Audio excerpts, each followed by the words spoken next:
So there's this place in my life where I'm at and it also affects my engagement in the coaching program, where I recognized my past endeavors have been like me, like a path of my ego, like, oh, I was going to save the oceans or build some organization that saved the children in Africa, or be this amazing person in a very particular way. Mm-hmm. And what I'm realizing is I have to actually go. That's like the path of like my ego, but it would be very satisfying in one respect. And then like I actually have to go through all of the abuse and the sexual abuse and all of like that big scary stuff that I have, and then out the other side, and that's actually where I'll have my power and then know what I need to do in the world. The other ones are escapes from that. Compensatory, that's what we call them. Yeah. Compensatory desire. Mm-hmm. And there's this place where I'm like, I get really fired up about it. Like this just happened where I was like, okay, I'm going to do a 30 for 30 for Al-Anon. I am going to find a therapist to work with me for the sexual abuse stuff. Like I get really, like I know I have to do this path. And then I start to do it, and it's just like I literally read one paragraph, and it's so intense, I'm like out for a couple days. And like, then I'm like, I get like hopeless and lost because I'm like, oh my God, this is going to take forever, and I can't stick to anything.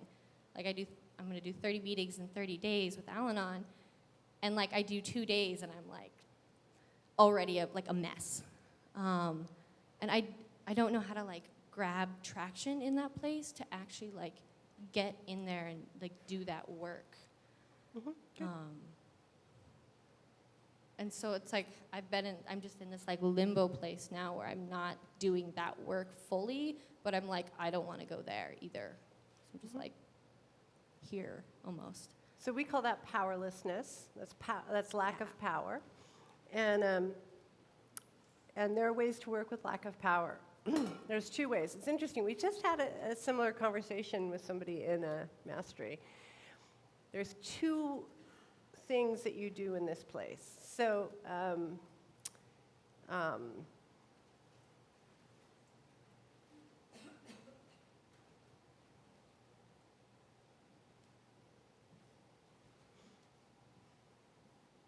you activate the existing power in pockets that you have.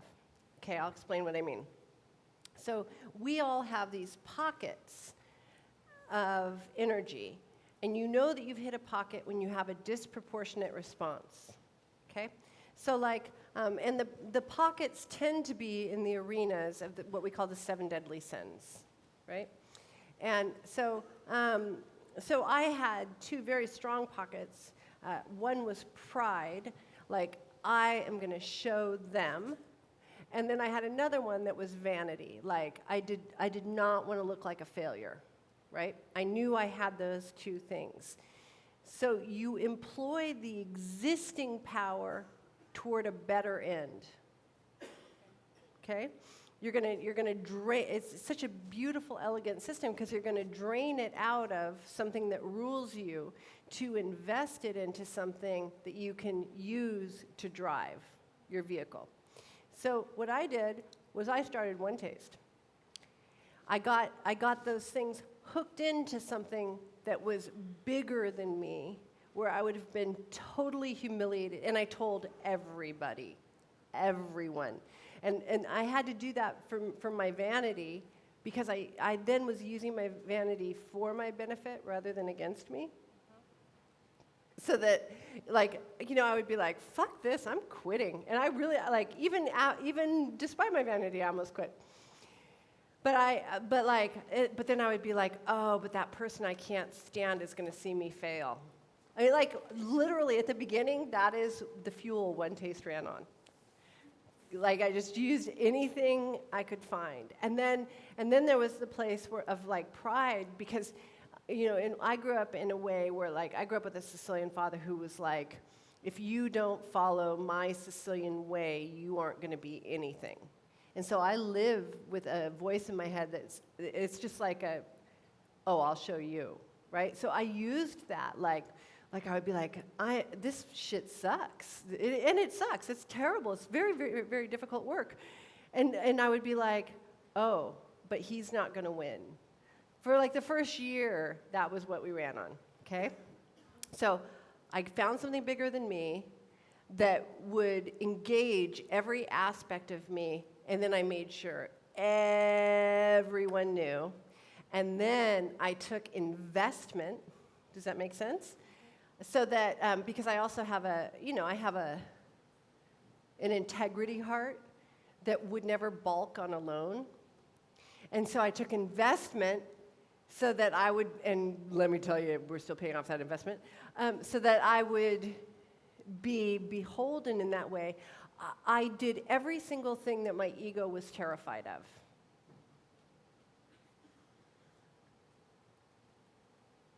I did a very desperate and extreme measure to ensure that my grappling hook was hooked into something much more interesting than the daily distractions it had.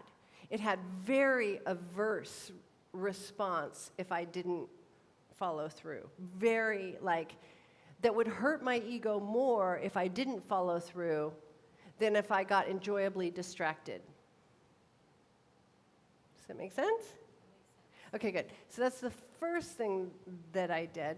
And then the second is, this is a much more compassionate, and I did both, is I got an awesome, mind-blowing,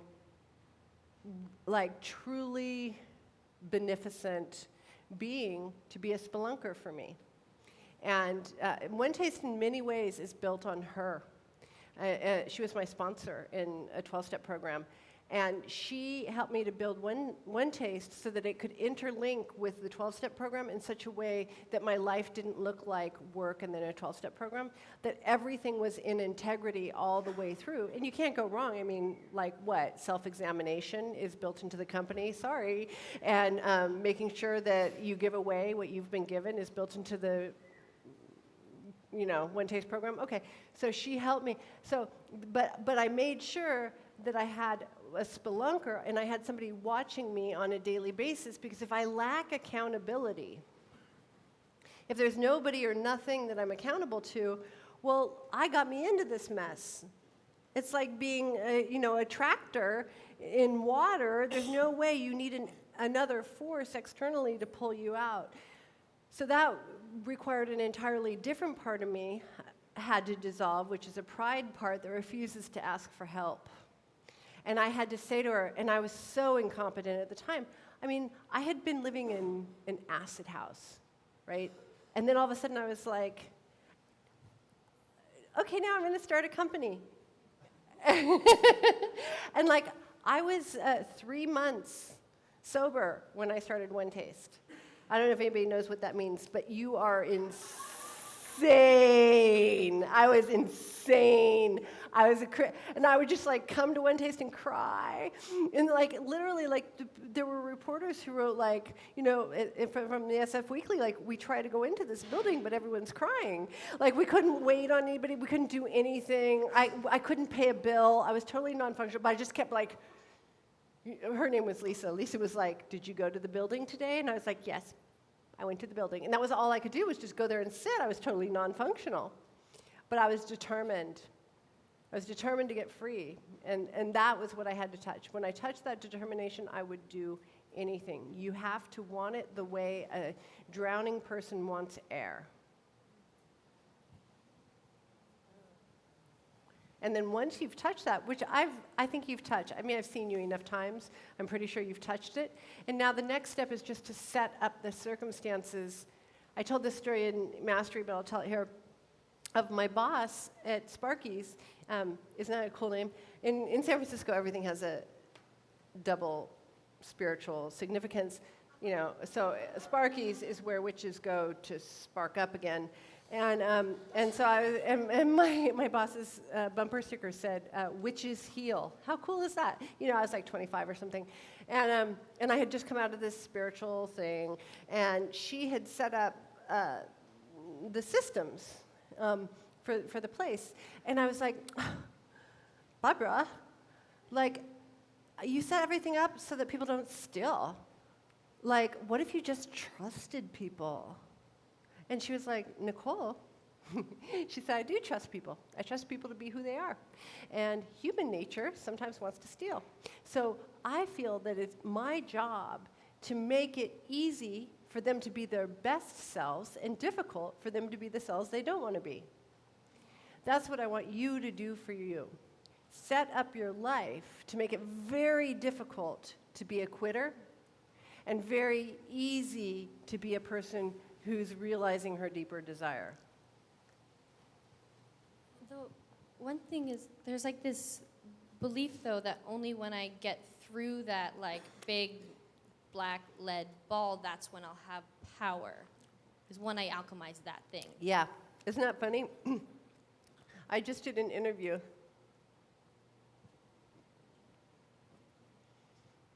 I didn't like the interviewer, but I can't remember what I was interviewing for. But anyway, they were sort of like, what good is this shit? And I was like, you suck. And she said, what did you learn as a woman? And I said, what I learned as a woman is that we have it backward. That we think I'll have all of these circumstances, and then I'll get turned on. Right? And that really it's the reverse. You, whether or not you're turned on, build the circumstances and get turned on in the process, and then that's where you get total liberation. So the way you, I wanted total liberation in the arena of orgasm. I was very clear that that's what I wanted. And what I meant by saying that was I wanted sovereignty of my orgasm, that I had access to my orgasm at all points, irrespective of conditions. Meaning, it doesn't matter if I like you, it doesn't matter if I don't like you, it doesn't matter if you spit on me, which I had a spitter, it doesn't matter if you know what you're doing or don't know what you're doing. My orgasm is mine, fully turned on to put on you no matter what. That's what I wanted. I knew that's what I wanted. Well, if you know that's what you want, you also secretly know every single thing that you're going to have to confront that blocks that, right? So you better find a pretty strong grappling hook to pull you through all of that stuff, because if you just are trying to walk through it, you're going to sink like you do every time. Yeah? Yeah. Thank you. Mm-hmm. We have some awesome experiences for you tomorrow. You knew what I meant, right, when I was like, get up and dance? Because I saw you get mad. You nearly knocked our boxer off his chair after that. I was like, oh, Jesus, learn to work with your magic woman. What is it? Is it Matilda? Who's the little girl that when she gets mad, there's storms? Anyway, go ahead. I just got hit in the place because I've been really sick for the last 2 months. And so, like, I was tired, and I've been trying to, like, regulate my energy, and then I got hit because I was like, wait, no, I don't feel well, and I'm sick. Which you actually hit me in the right place because I wasn't fully feeling that, but I was using it more as an excuse in that moment. So then I got grumpy, and then I got better. Good, because that's the specific spot that I want to point out for you specifically. Because there's a place where you have some real stuff. You have some real trauma, you have some real physical stuff, you have some real stuff. There's all of that is true, and you would be remiss if you didn't handle it. But when you misappropriate those funds, number one, you do a disservice to that. And number two, you kill the potential element in you that could heal all of it. Okay? Yeah. Thank you. Nam-myoho Renge Kyo.